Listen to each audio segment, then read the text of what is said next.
Yeah, gee whiz, he certainly has had an illustrious career. He is, above all, a really nice guy. And before we meet Cliff, we're delighted to premiere the new video from his always guaranteed album. This is Remember Me, Mr. Cliff Richard.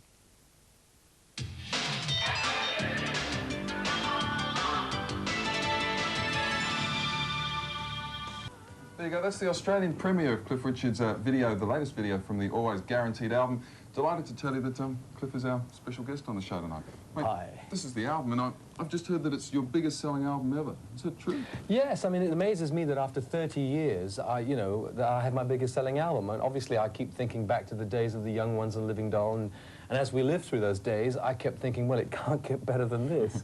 And suddenly, I've been alive 30 years in this industry, and I have my biggest album. It's incredible. Well, it makes it a little bit strange to get a cutting from Tasmania, which calls me a former pop star. Whoa, hey. Whoever wrote that just doesn't know.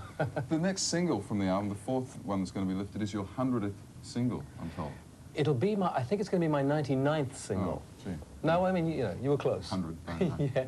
So, and in fact, there's a song I'm going to be performing live while I'm on tour over here that I'm hoping, we got great reaction to it in Europe. And for an audience to react to a brand new song is very difficult because they've got the visuals and everything to look and listen to. But we got terrific reaction to it, so I'm hoping that that will be my 100th single. If I can get that one into the top 30 in Britain, I'll end up having averaged over 30 years about 3 top 30 hits a year. And hopefully that's not been done before, and I'll end up in the Guinness Book of Records. I think you're already in there for numerous feats. I mean, what is it that keeps you motivated to... You've achieved everything that anyone could hope to achieve in their career. Well, I mean, I think if you really like what you're doing, there aren't many people that walk this earth who have the privilege of working at the thing that is basically their hobby and their favorite taste. I mean, my favorite taste in music is rock and roll and pop music, and I've always loved it. So to get a chance to perform it and record it, I mean, it's just icing on the cake as far as I'm concerned. So it isn't difficult for me to keep up my enthusiasm. Sometimes, I must admit, one gets a bit despondent. I mean, I released a record late last year called Some People from this album. Which we're going to play later on. Oh, good. Yes, it was number 3 in Britain. I didn't mind being number 2 to Rick Astley, who had a fantastic dance record out, but I really begrudged the one place I missed because there was Pump Up Devolume, which no one's ever going to sing in 20 years' time. But, it's a dance record, and I suppose some people bought it. Yeah, but life is full of disappointments. I mean, you haven't had too many of those, have you? Are there any major disappointments in your career? No, not really. I mean, my disappointment is not that I made number 3 in the charts, because I was thrilled. At my stage of life, I mean, number 3 in the charts and elbowing with Madonna and Michael Jackson. I mean, I can't ask for more. It's just the state of the art that worries me sometimes. And, in fact, my choice of videos is not based on really the videos. I have always been a songman, and I believe our industry needs to remember that the song is by far the most paramount thing if you're going to play records or videos. So, when asked to pick out videos that I like, I usually say, well, what's the song like? And if I like the song, then the videos are really unimportant. It just gives me a chance to look at the song I like. You've seen so many artists come and go, not only in career terms, but also in life and death terms, I guess. I mean, what is it that's made you so durable? The songs? I think that must have a lot to do with it because, our industry is so... I call my album Always Guaranteed, and there's one thing for certain, there's nothing guaranteed in our industry. I could make a record like We Don't Talk Anymore. There is no guarantee that it'll be a hit, let alone number 1. Okay, that one was, but I couldn't ever say to you that this is going to be a number 1. I might say to you, I think this record deserves to be number 1, but then it might end up being a number 40 or something like that. So there is no guarantee. I think the songs count, though, and I think our industry is based on a lot on instinct. And someone told me when I did an interview that they had talked to Barry Gibb, and Barry had said somehow or another they had always been able to put a finger on the song that would be right for the market at that time. And they're right. They leave great lapses of years and then suddenly go, crash, you win again. And they obviously do have the instinct, and I think it comes from way back when when rock and roll first started and we used to listen to records, and all the hair stood up on your arms if you loved a record. I very rarely get that feeling anymore, other than about my songs, because I listen to records and wait for the hairs to stand up and then I record them. And that criteria usually works. It means that if you are in touch with the public, you may not win all of their agreement all the time, but generally speaking, you can get a top 30 hit because there's enough people out there that like your voice who will coincide with your tastes. And so instinct plays, I think, a very big role in presenting songs. And as I seem to have the instinct, it's probably why I've stood around. I haven't always had number 1s.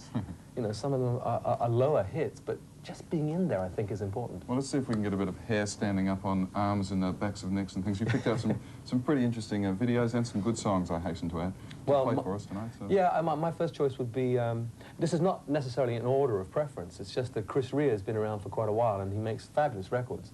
And when you think of what's happening in today's music scene, it can become very clinical. I think I've been guilty in the past of becoming a little clinical about the way we make the records. Chris Rea just plugs on through and it sounds real and gutsy and sounds live and spontaneous, and he does write good songs. The first record from the album, Let's Dance, was good, but I think I preferred the Loving You Again song, which is this video. Followed by Crossroads by Ry Cooder. I don't know about you, but I don't think I'm actually a purist in anything, and so therefore rock and roll for me has been a great innovation in music because it was influenced by so many different things like country and blues and stuff like that. In fact, when I hear pure blues, it doesn't really do much for me. But Ry Cooder's Crossroad I picked because he's one of those guys that has a bluesy sound and yet it's totally 100% commercial. So I hope you agree with me that it's worth listening to Ry Cooder, if only to get into blues via the back door. Anyway, we're going to be back with some more stuff very, very soon.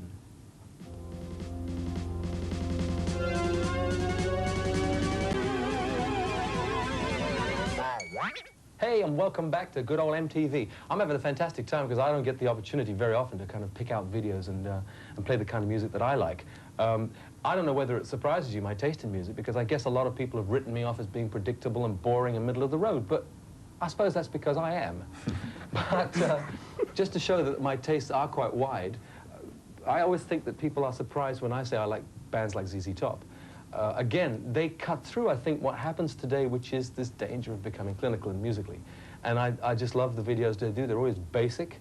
I'm never quite sure what they have to do with the songs, but they do make great, great music. And here's a track from the last album. I thought the album was full of good songs. And the funny thing about ZZ Top, they're not scared of becoming slightly modern because on the last album, it was, in fact, relatively contemporary sounding, although they still kept the old guitars going. But this is Rough Boys.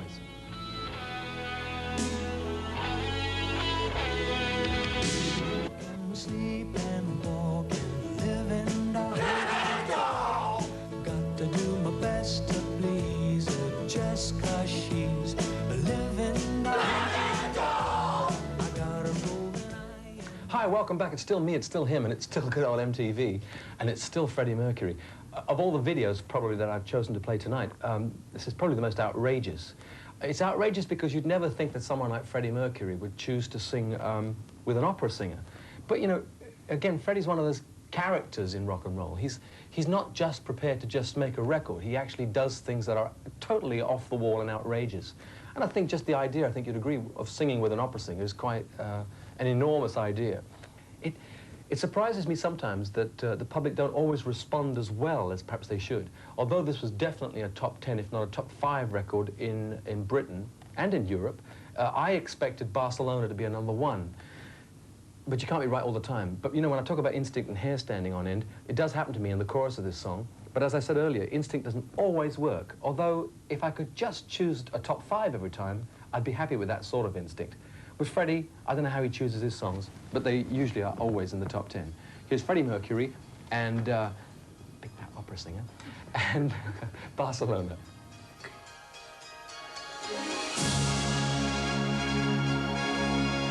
Number of hits. It means that every time we go on tour, I can change the hits. I mean, the last time we came, we sang a certain batch of hits. We'll not do those perhaps this year, but some of the other ones. Although, this year, I am going to do, I can't remember whether I did Living Doll, The Young Ones, or Move It last time, but if we did, we're still going to do them again.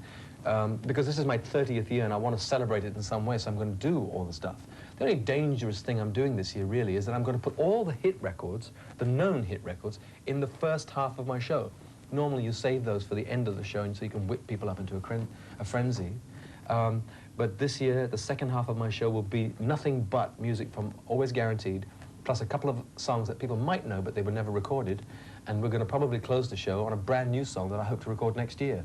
So it's a little dangerous to do it. But again, I say dangerous. I've done it in Europe and the public loved it. So I thought to myself, well, you know, Australia, here we come. We're going to do the same thing there. And the tour kicks off in Perth, the entertainment centre there on February the 16th. You're here for a month, playing Sydney, Brisbane, Adelaide, Launceston, Hobart, Melbourne, Canberra. By the time I get to Darwin, I'll be drained. tennis rackets in Darwin, boy, you'll sweat it Yes. out up there. I played there once and I couldn't play for more than 20 minutes. It was so hot and humid. Yeah. My feet burned. Is that your favourite form of relaxation? That's the secret Yeah. to your... Oh, I don't know that it's a secret. I tell everyone about it. Oh. But tennis has been a great innovation for me because it's very aerobic and you build up stamina so that by the time I get to do a concert at night, I'm fitter than I ever am anywhere else in the world, because here in Australia, of course, you can spend the whole of your days outdoors. Mm. The girls in the office promised that, made me ask the question, I mean, what is there a secret to the Cliff Richard fitness, healthy lifestyle? I mean, I think that all of us who have hit 40 and gone past have Who's to us? realise... Hang on, who's us? Well, no, I'm speaking for myself, and... You know, if you get to 40, what you have to realise is that it can be downhill all the way if you're not careful. You know, one's metabolism, I suppose, gets older and looser. So all I do is say to myself, well, I'm just not going to let it happen as quickly as it might have happened. So I don't really work at it, because tennis is a pleasure for me. And if I can play 2 hours of tennis a day, running and sweating and everything, it's as good as being in a gym for half an hour. So that's one reason why I think I'm fitter than maybe some people of my age. And I do diet. I keep to 1 meal a day, and I eat sensibly. One meal a day? Yeah. I have breakfast. I have toast and coffee for breakfast. I skip lunch, and I have a meal after the show. And of course, in Australia as well, the food is excellent. We can go out now, and I don't have to repeat myself in 5 days. I can eat omelettes one day, vegetarian the next night, chicken one night, fish 3 or 4 nights. Only red meat, very rarely, but... I'll start tomorrow. Yeah. Cliff, thanks for being with us. It's been very interesting seeing the songs you played, and thank you for your time tonight. My pleasure, thank you. We're going to go out with the second video from the Always Guaranteed album, the man who is always guaranteed, Cliff Richard. This is Some People. Thanks for being with us. Yeah, that's Some People from the Always Guaranteed album from our guest VJ this evening. He's a real professional and a good bloke, isn't he, Cliff Richard? He's so nice, I can't believe it. We're all still in shock around here after Freddie and Montserrat Cabal. It's kind of hard to get used to that one. Always a pleasure, I must say, to meet and talk to the world's top artists, especially when they're so warm and giving us Cliff. And our thanks to David as manager, and Cliff once again for doing that one for us.